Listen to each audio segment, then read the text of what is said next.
बोले बाबा सो तो तुम्हें चलना पड़ेगा। अब महाराज कन्हैया जी के खिलाफ में भोले बाबा ने त्रिशूल उठाया। चेला की मदद करनी है, चलो। एक तरफ कन्हैया की सेना, एक तरफ भोले बाबा की सेना।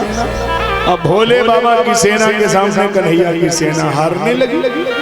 एक भूत जिसको लगे दिखाई पड़े ना पटक पटक मारे। भूत गाय को दिखेगा, बड़ी मुसीबत।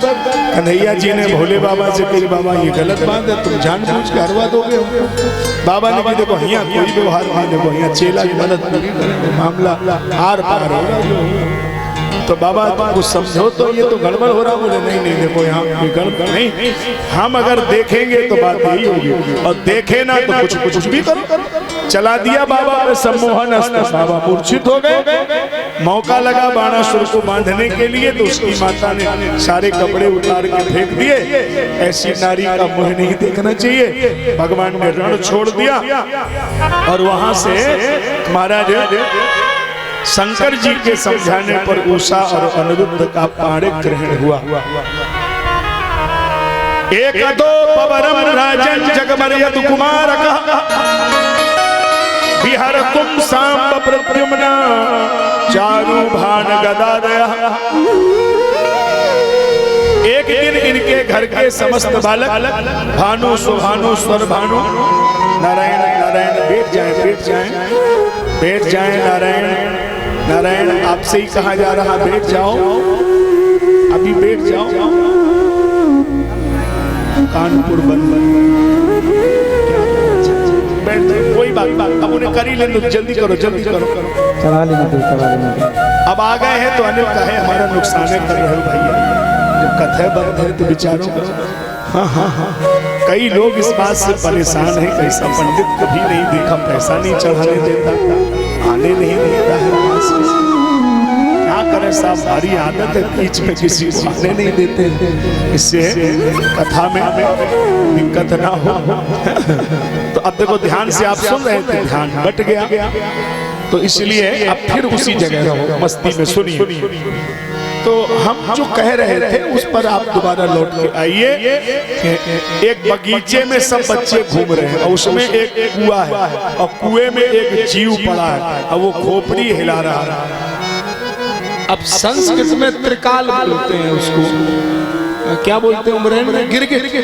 गिरगिट कलर बदलता रहता है। गिरगिट से जल्दी कलर कोई नहीं बदल सकता, केवल भारत के नेतागण, वो तो और जल्दी बदल देते हैं गिरगिट को देख ले। और भारत के नेता तो बदल सकते, गिरगिट कलर बदलता रहता है। तो जैसे ही भगवान कन्हैया आए तो वो कलर बदल के खड़ा हो गया, आदमी बन के प्रकट हो गया। कौन है आप हमें नहीं जानते? बोले नहीं। बोले हमें दुनिया जानती है। तो तुम हो कौन? अरे हमें दुनिया जानती है। ये कौन सा परिचय है दुनिया जानती है? अरे नाम बताओ तुम कौन हो? हमें दुनिया जानती है परिचय है। एक लड़का शादी वाले आए, पिताजी से कहीं ब्याह करो, बोले कर लेंगे।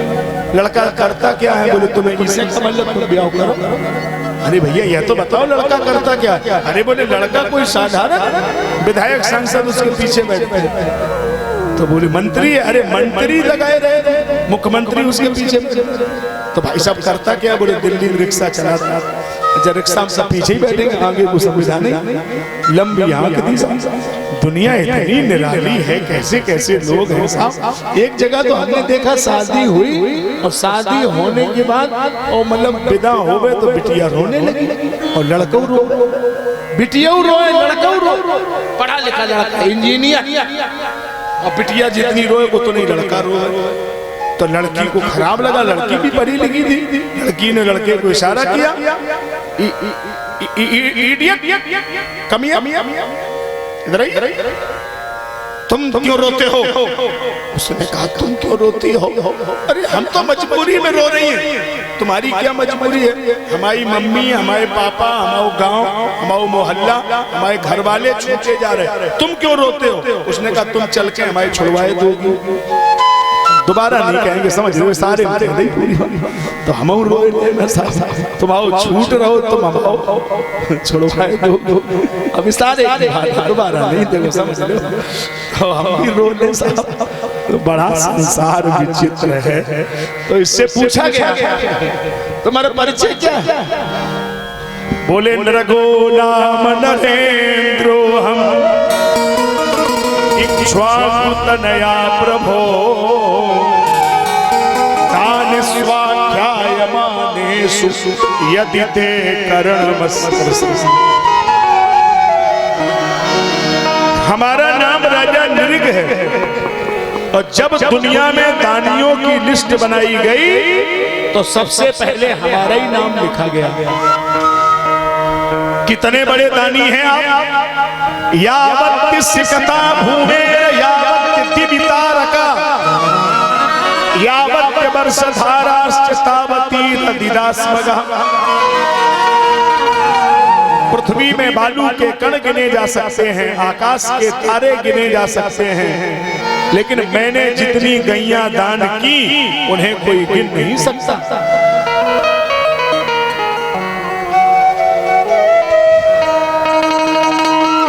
इतनी गैया दान करने वाला राजा और गिरगिट बन गया, ये समझ में तो बात नहीं आई। इसका मतलब तुमने ठीक से गाय का दान नहीं किया। तो अब ये भी सुन लीजिए कैसी गाय का दान करना चाहिए। भागवत का तो नियम है, भागवत यज्ञ तभी पूरा है, बेटी का कन्यादान तब पूरा है जब गाय का दान हो। बिना गौदान के दोनों ही अधूरे। तो सुन लो कैसी गाय का दान करना चाहिए। भगवान सिंह जी सुन लो। नहीं मतलब अबे नहीं आगे पीछे दे देना, कोई मुकदमा थोड़ी कर रहे हैं, समझ लो। तो समझा दे कैसी गाय का दान हो। अब देखो शास्त्र सम्मत इसमें क्या लिखा है। आपके दिमाग में एक चीज पता नहीं किसने भर दी है। बोले वो की मरण लगे तो बोले वो पाए वो बचिया जाने पूंछ पकड़ ले। ऐसे नहीं होता तमाशा, वो नहीं माना जाता। जो लोग कर रहे हैं या किया है वो गलत। गाय का मतलब चलते फिरते दान करो, साल में एक बार करो, नहीं तो जीवन में 2, 4, 5 बार करो। वो तो जरूरी दान होता है। कब करो ये भी समझ लो। अगर 14 जनवरी को मकर संक्रांति के दिन हो जाए तो बहुत अच्छा है, और उसमें ना होने पाए तो देवोत्थान एकादशी कार्तिक में हो जाए, बसंत पंचमी को हो जाए, फलोरो दोज को कर दीजिए, नहीं तो अक्षय तृतीया बैसाख में, नहीं तो अभी भंडुली नवमी आ रही है। अभी आ रही ना, क्या क्या बोलते, भंडुली नहीं बोलते, भेड़रिया नवमी बोलते गाँव गाँव। अभी कर दीजिए। ये ऐसे मुहूर्त हैं इनमें अक्षय दान होता है। अब कुछ चीजें हैं जो आपने समझी नहीं इसलिए पता नहीं है, लेकिन शास्त्र में उसको उल्लेख है। बच्चे का जन्म हो, ध्यान रखिए, बच्चे का जन्म हो और आपको लगता है कि मुश्किल में जन्म हुआ है और बच्चा कमजोर है, परेशानी है, तो एक काम करो, उसका नारा नहीं अभी कटना चाहिए, नारा जुड़ा रहे। अब बच्चे के हाथों से आप कोई दान करवा दो तो वो कभी भी बच्चे की उम्र का क्षय नहीं होने देगा। आप लोग कहते हैं कि जन्म के बाद दान नहीं करना, नालक छेदन ना हुआ हो उसके पहले की प्रक्रिया है। नारा कट गया वही से सूतक हो जाएगा, वो जन्म का सूतक है। और जन्म का सूतक दान के लिए वर्जित नहीं है, मृतक सूतक दान के लिए वर्जित है। जन्म का तो मान्य किया। देखो जन्म हुआ तो दान हुआ कि नहीं? दशरथ जी ने दान किया कि नहीं? सर्वस दान दीन सब काहू, नंद बाबा ने दान दिया कि नहीं दिया?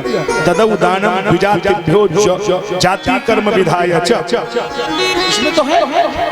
तो कैसी गैया का दान करे ये सुन लो, अब बता देते हैं, सुन लो। पयस्विनी तरुणी शील रूपिणी गुरु प्रपन्ना कपिला हेम श्रृंगी व्यायार्जिता रूप खुरा सवत्सा दुकूल माला भरणा ददा विहा। पयस्विनी दूध देने वाली गाय का दान करे, तरुणी जवान हो, शील रूपिणी सीधी हो, गुड़ो प्रपन्ना कपिला हेम श्रृंगी, कपिला वर्ण हो, हेम श्रृंगी सोने से सींग मढ़े हो, न्यायार्जिता रूप खुरा सवत्सा दुकूल माला भरणा ददा विहा। अब ये एक इसमें पेंच लगा है। अब इसका पालन आप इतने श्रोताओं में शायद ही कोई करे। अब देखो सरल बात भी आप समझ गए, कठिन वाली समझना नहीं चाह रहे आप। अब देखो तो हमारी तब तो समझाऊं, हमारी तरफ देखिए, आप समझा रहे हैं। न्यायार जिता रूप खुरा सबत्सा, ये पॉइंट है, ये ऐसा पेंच लगा है। आप 1000 गैया दे दो, लेकिन गौदान का फल तब आप कितने भंडारे करा दो, कितने मंदिर बना दो, लेकिन दान का फल कब? मंदिर बनाने से नहीं, भंडारे से नहीं। बहुत नई बात समझा रहा हूँ जो दिमाग में चढ़ जाए आपको। हम तो चले ही जाएंगे, 1-2 घंटे में जा रहे हैं। ध्यान रखना, ये करोड़ों रुपए की बात छोड़ के जा रहा हूँ। मंदिर बनाने से दान नहीं, फिर भंडारा कराने से दान नहीं, गाय दान कर देने से दान नहीं, गाय को सोना में पैक करा दे वो दान नहीं। फिर कहां गड़बड़ हुआ? न्यायार्जिता, जो भी दान किया जा रहा है उस दान में पसीने की कमाई है कि नहीं। अगर वो धन अन्याय के द्वारा लाया गया है तो वो दान शास्त्र सम्मत नहीं माना जाएगा।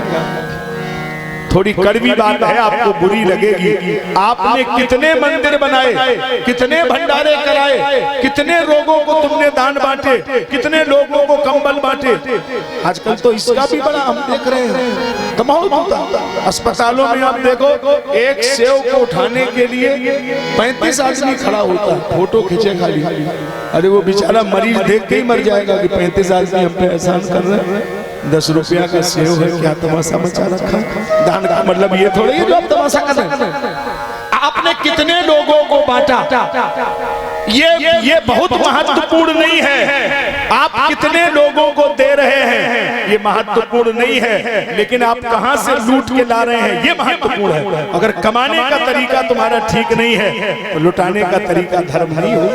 आज बहुत लोग ऐसा तमाशा कर रहे हैं, लोग समझ रहे हैं कि वो दानवीर हैं, वो दानवीर नहीं है, मामला कुछ और है। वो नंबर 2 का नंबर 1 में करने का मामला, वो सब भगवान सब देख रहे हैं, उन्हें सब पता लग रहा है। आप जब कमाते हैं तब ध्यान दें कि अगर तुम्हारे धन को कमाने में किसी के आंसू नहीं बहे हैं वो धन ठीक है। अगर किसी को पीड़ा हुई है, कष्ट हुआ है और तुमने फिर भी वो धन अर्जित किया है तो वो क्षमा योग्य नहीं है, वो तो भगवान को बुरा लगेगा। कई बातें हैं हम लोग बता के चले जाते हैं, आप भूल जाते हो। अच्छा एक बात आपसे पूछे, सही सही बताना, मंदिर में जब प्रार्थना करते हो तो भगवान सुनता है? अब बोलो ना, हाँ तो बोलो, ना तो बोलो, सुनता है ना? बिल्कुल पक्का। मंदिर में जब प्रार्थना करते हो तो भगवान सुनता है। ये आप सब ने बोला है। उमरैन के लोग बैठे हैं, इलामपुर के लोग बैठे हैं, पहला के बैठे हैं, कितने दूर दूर बरौना से लेके, और मैं देख रहा हूँ शौरिक तक, उसराहार, किसनी, चारों तरफ नजर है। ये ना सोचेंगे आप आए हैं तो गुरु जी की नजर में नहीं है, बहुत दूर दूर से श्रोता आए हैं। लेकिन मैं जो पूछ रहा हूं उसका जवाब दो। मंदिर में प्रार्थना करते हो वो सुनता है, ये अभी आप लोगों ने बोला। तो एक बात हमारी भी लिख लो, अगर मंदिर में बैठकर प्रार्थना सुनता है तो जब बंद कमरे में बैठकर किसी की बुराई करते हो वो भी सुनता है। उस समय उसका कैमरा बंद नहीं है, इसलिए बहुत होश में रहना है। भगवान वहां भी है जब आप धन को लूट के ला रहे थे, और वहां भी है जब आप दान के नाम पर प्रदर्शन कर रहे हैं। तो दान प्रदर्शन का विषय नहीं है, दर्शन का विषय है। अच्छा मान लो तुमने किसी को 100, 200, 500 दिया, हमने मान लिया, लेकिन जो तुमने दिया है पहले तुमको मिला है कि पहले तुमने दिया है? अब बोलते नहीं आप, पहले मिला है बाद में आपने दिया है, तो मिला ज्यादा है कि आपने दिया ज्यादा है? मिला ज्यादा है, दिया थोड़ा है। फिर अहंकार किस बात का कर रहे हो कि हमने दिया है? अरे तुम्हें भी तो किसी ने दिया है। अगर तुम्हें देने वाले मालिक ने अभिमान नहीं किया तो तुम किसी को देकर अभिमान क्यों कर रहे हो साहब? ये तो किसी ने दिया है इसलिए हम भी दे रहे हैं।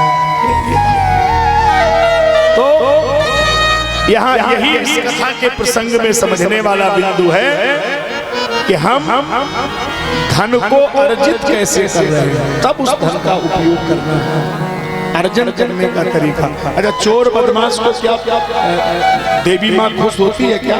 नहीं, वो तो 1.25 क्विंटल पीतल का घंटा बांध देता है, लेकिन माँ उस पर खुश नहीं है। क्यों? वो 1.25 क्विंटल पीतल उसके बाप का थोड़ा ही, तो जाने कितने के आंसू गिरे हैं, कहाँ से लूट के लाए। आप पहले कमाने का तरीका ठीक रखिए, किसी को पीड़ा ना पहुंचे, दुनिया का सबसे बड़ा यही धर्म है। तो मैं आपसे कह रहा था, भगवान दरबार में बैठे हैं और एक ब्राह्मण पत्र लेकर आया, उसमें लिखा है मगध देश का राजा जरासंध कई राजाओं को कैद में बंद करके रखा है, प्रभु उनको छुड़ाना है। तो भगवान ने कहा ठीक है, हम आएंगे। तब तक नारद बाबा आए, उनके हाथ में पत्र है, उसमें लिखा है कि धर्मराज युधिष्ठिर राजस्व यज्ञ कर रहे हैं, पहले यज्ञ में चलना है।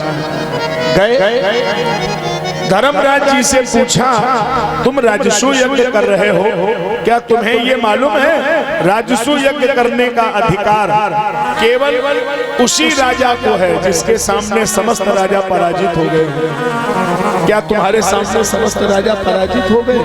हाँ, पूर्व में भीम, पश्चिम में अर्जुन, उत्तर में नकुल, दक्षिण सहदेव, चारों भाई गए हैं, दिग्विजय किया है, लेकिन एक पूर्ववर्ती राजा नहीं हारा है, जरासंध पूर्व का राजा है। ये मगध देश का राजा, मगध बिहार में है, पहले तो स्वयं में स्टेट था, अब बिहार में है, और उसको बोलते हैं राजगीर। वहाँ का जो कल्चर है, हमको अभी वैशाली में ही थे, वहाँ कथा कर रहे थे, वैशाली में देखा उधर का कल्चर। तो वहाँ मगध में एक तालाब है, अभी भी है, ऐसा तालाब है, चाहे कितनी सर्दी हो, कितनी गर्मी हो, पानी हमेशा खौलता ही रहता है, गर्म पानी, पता ही नहीं लगता कहाँ से आता है, बहुत अच्छी जगह है। तो वहां से सरकार ने एक ट्रेन चलाया है, उस ट्रेन का नाम है मगध एक्सप्रेस, मगध टू नई दिल्ली। वो सवेरे 8 बजे 9 बजे इटावा आती है, मगध उसका नाम। तो ये वहीं का राजा भीम, अर्जुन, कन्हैया, 3 लोग गए जरासंध को मारना। साधु के कपड़े पहन लिए, ब्राह्मण का टीका लगा लिया, गए। जरासंध ने देखा कि 3 ब्राह्मण आए हैं, तो प्रणाम किया। बोलो पंडित जी महाराज क्या चाहते हो? बोलो। भगवान बोले तुम 3 बार कहो तो मांगे। हाँ, 3 बार कह रहा हूँ, जो मांगोगे दे देंगे। बोलो क्या चाहते हो? भगवान बोले तो सुन लो, हम कोई दान दक्षिणा वाले पंडित नहीं है। फिर युद्धम नो देहि राजेंद्र द्वंद्व संयति मन्यसे, मुझे द्वंद्व युद्ध चाहिए। द्वंद्व द्वौचा, दो पे दो, युद्ध माने लड़ाई चाहिए। तो जरासंध बोला ये समझ में नहीं आया, ब्राह्मण लड़ाई और मांग के लड़े, ये तो आप गलत कह रहे हैं। देखो, या तो आप असली ब्राह्मण नहीं, असली ब्राह्मण लड़ाई और मांग के लड़े, ये ब्राह्मण का गुण ही नहीं। आप असली ब्राह्मण हो ही नहीं सकते। ब्राह्मण लड़ाई नहीं, मांग कभी नहीं लड़ेगा। हम भी ब्राह्मण, ऐसा नहीं है, हम कोई गलत बात नहीं कह रहे, हम भी ब्राह्मण, लड़ते हम लोग कभी नहीं। हाँ, लड़वा देते हैं, वो तो ऐसी जगह और जहाँ जिंदगी भर न निपटे साहब, हम समझ लें कि दिमाग तो साहब कहीं न कहीं उलझा दे, लेकिन लड़े ये तो हमारे पुरखों ने सिखाया। ब्राह्मण दिमाग पूरा लगाएंगे, कहाँ से करना। तो बोले या तो तुम ब्राह्मण नहीं हो, ब्राह्मण और लड़ाई और मांग के लड़े ये नहीं। आप सही बताइए, आप हैं कौन? बोले देखो, हम झूठ नहीं बोल रहे हैं, हम ब्राह्मण तो नहीं है। आप बताइए सच क्या है? बोले असौ प्रकोदर भीमौ, ये जो लंबे से खड़े हैं ये प्रकोदर भीम है। तस्य भ्राता अर्जुनो अयम्, ये उनके छोटे भैया अर्जुन हैं। अच्छा, तो आपका परिचय क्या है? हमारा परिचय अनयोर मात मातुलेयम वा कृष्णम जानी है तेरे को अनयोर प्रयोग किया अनयोर मातुलेयम वा बड़ी लंबी भूमिका बनाई हम इनके मामा के लड़के तुम्हारे दामाद के भांजे हमारा नाम कृष्ण है अच्छा अच्छा हमारे डर से द्वारकापुरी भाग गए थे समझ गए तुमसे नहीं लड़े हमसे नहीं लड़ोगे नहीं तो अर्जुन से तो लड़ोगे अर्जुनो ना भवेत योद्धा अर्जुन कोई योद्धा है नहीं अर्जुन और कृष्ण से तो मैं लड़ ही नहीं सकता तो कमी क्या है बोले दोनों में एक ही कमी है क्या तुम दोनों तो नचवैये हो और तुम तीर चलाना क्या जानो धिन धिन टिक टिक करने वाले वीराना बाना क्या जानो वीराना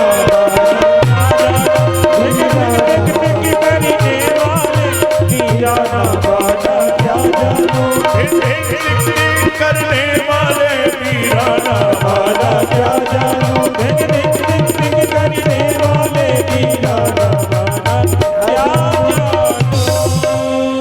मैं नाचने गाने वालों से नहीं लड़ सकता हूँ कन्हैया नाचते हैं सारी दुनिया जानती है और तुम्हारा ये जो मित्र है अर्जुन ये भी नाचता है एक वर्ष अर्जुन ने धनुष पर बाण नहीं चढ़ा पाया आप ये ना समझना कि अर्जुन